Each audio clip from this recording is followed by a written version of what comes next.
Hello everyone, আসসালামু আলাইকুম। আমি RakibJoy। আজকের এই টিউটোরিয়ালে আমি আপনাদেরকে ডাইনামিক প্রোগ্রামিং এর সাথে পরিচয় করে দেওয়ার চেষ্টা করব। চলুন সবার আগে জেনে নেওয়া যাক যে আমার এই টিউটোরিয়ালটি বোঝার জন্য আপনাকে আগে থেকে কি জানতে হবে। সবার আগে আপনাকে ফিবোনাচি সিকোয়েন্স সম্পর্কে জানতে হবে। তারপর আপনাকে অবশ্যই রিকারশন কিভাবে কাজ করে সেটা সম্পর্কে জানতে হবে। তারপরে জানতে হবে যে একটা অ্যালগরিদমের কমপ্লেক্সিটি কিভাবে কম্পিউট করতে হয়, অথবা একটা কোড দেখে আপনাকে সেটার কমপ্লেক্সিটি বুঝতে হবে। সবার আগে আসুন ফিবোনাচি সিরিজটা কি এবং কিভাবে কাজ করে সেটা দেখে নেওয়া যাক। ফিবোনাচি সিরিজে 1 নম্বর এবং 2 নম্বর সংখ্যাটা হচ্ছে একেবারে ফিক্সড, এটা হচ্ছে 1 নম্বর সংখ্যা, সেটা হচ্ছে 0। 2 নম্বর সংখ্যাটা হচ্ছে 1, সেটাও ফিক্সড। 3 নম্বর সংখ্যা থেকে প্রত্যেকটা সংখ্যা হয় এর আগের 2 পজিশনের সংখ্যার যোগফল। যেমন এটা হচ্ছে 3 নম্বর পজিশন এবং এই সংখ্যাটা হচ্ছে এর আগের অথবা 0 প্লাস 1 এর যোগফল সমান 1। এবং এই পজিশন হচ্ছে 4 নম্বর পজিশন, 4 নম্বর পজিশন সেটা হচ্ছে এর আগের 2টা পজিশন, 2 আর 3তম পজিশন যেটা ছিল 1 ও 1, সেটার যোগফল। সিমিলারলি 5 নম্বর পজিশনটাও সেম কাজ করছে এবং 6 নম্বর পজিশনটাও সেম কাজ করছে। এবার আসুন ফিবোনাচি সিরিজের nতম সংখ্যা বের করার একটি রিকার্সিভ কোড দেখে আসা যাক।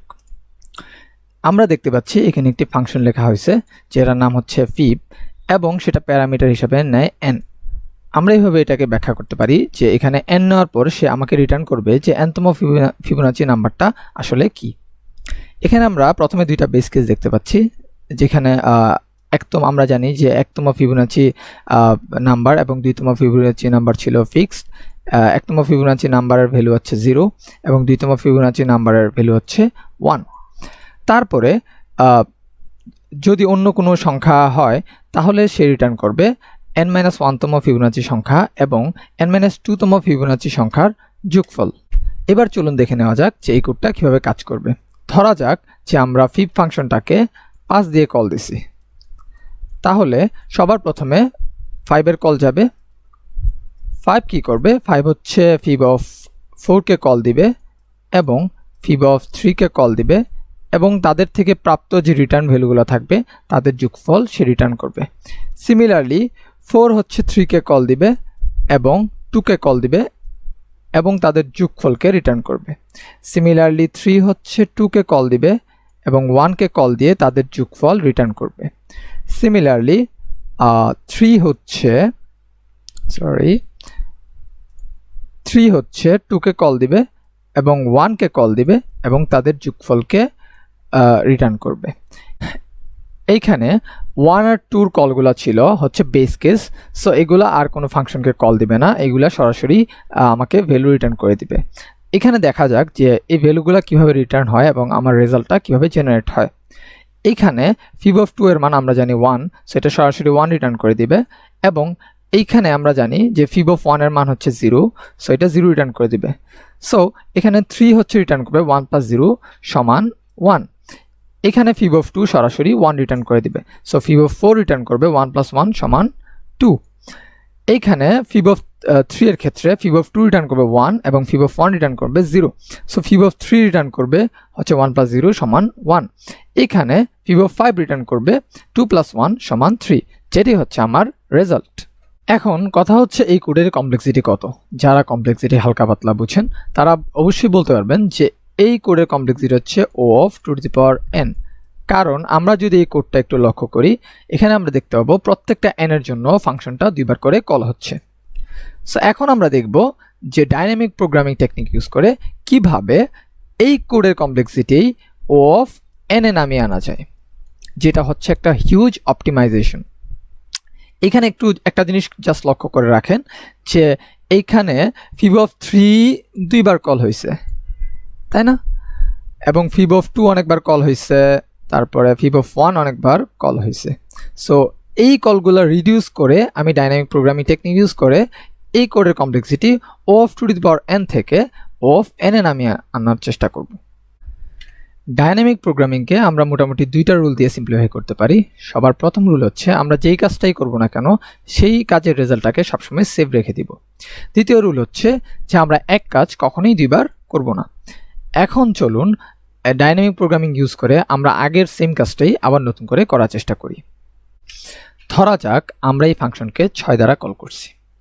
সো 6 কল করবে হচ্ছে 5 এবং 4 কে, 5 কল করবে 4 এবং 3 কে, 4 কল করবে 3 এবং 2 কে, এবং 3 কল করবে 2 এবং 1 কে।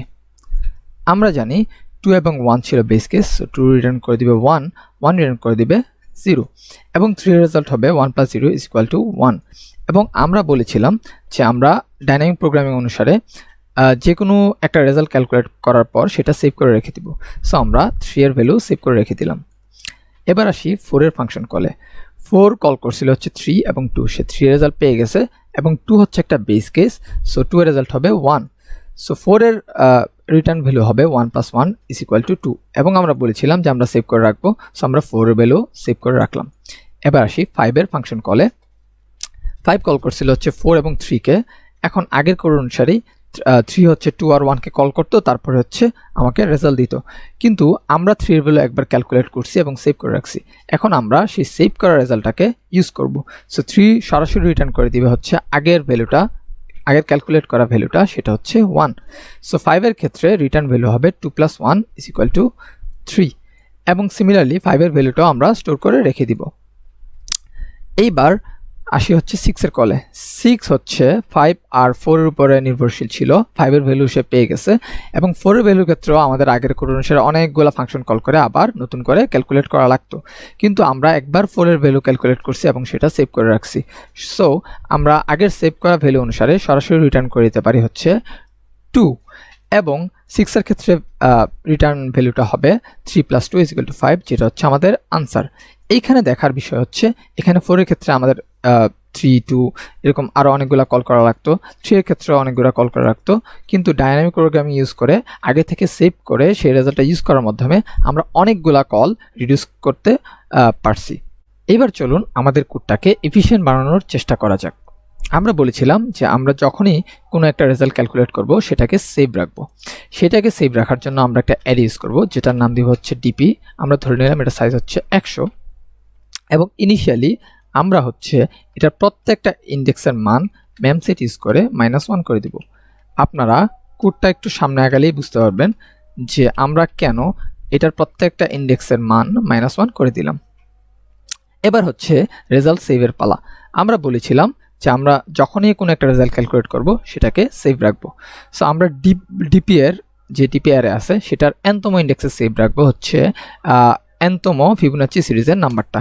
সো nতম ফিবোনাচি সিরিজের নাম্বারটা আমরা এখানে ক্যালকুলেট করছি। সো আমরা ডিপি এর nতম ইন্ডেক্সে রেখে দিব এই ভ্যালুটা। সো এই ভ্যালুটা হচ্ছে সেভ হয়ে গেল।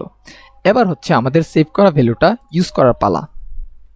সো ইউজ করার ক্ষেত্রে আমরা কিভাবে বুঝবো যে আমাদের ডিপি অফ n এর ভ্যালুটা আগে থেকে ক্যালকুলেট করা হয়েছিল? এই জন্যই আমরা ইনিশিয়ালি সবগুলো মান -1 রাখছি। যদি এই ভ্যালুটা -1 থাকে তার মানে এই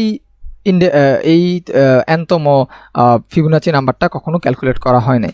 কিন্তু যদি ডিপিআর এর nতম ইন্ডেক্সটা -1 না থাকে তার মানে কিন্তু অবশ্যই এর আগে এই রেজাল্টটা ক্যালকুলেট করা হয়েছে এবং কোনো একটা নন নেগেটিভ ভ্যালু রাখা হয়েছে। সো এখানে ডিপি অফ n এর মান যদি -1 না হয় তাহলে অবশ্যই আগে থেকে এটা ক্যালকুলেট করা হয়েছিল। সো আমরা এই কলগুলো আর করব না, আমরা সরাসরি রিটার্ন করে দিব যে ডিপি অফ n এর মানটা। এইভাবে আমাদের কোডটা এফিশিয়েন্ট হয়ে গেল। এইখানে এই জিনিসটার কারণে আমার যে এক্সট্রা এই কলগুলো ছিল সেগুলো করা লাগবে না। সো এখন আসি এটার কমপ্লেক্সিটি নিয়ে। আমরা যারা কমপ্লেক্সিটি বুঝি তারা অবশ্যই বলতে পারবো যে এটা কমপ্লেক্সিটি হয়ে গেল O অফ n, কারণ এই যে মেমোরাইজেশনের ব্যাপারটা ছিল, এই মেমোরাইজেশনের কারণে আমার কখনোই এক কাজ দুইবার করা হবে না। সো যদি আমার nতম ফিবোনাচি নাম্বারটা ক্যালকুলেট করা লাগে, সো আমার এক থেকে n পর্যন্তই কল হবে, এর বেশি খুব বেশি একটা কল হবে না। সো এটার কমপ্লেক্সিটি হবে O অফ n। সো এইভাবেই এটার কমপ্লেক্সিটিটা O of to the power n থেকে O অফ n এ নেমে আসে।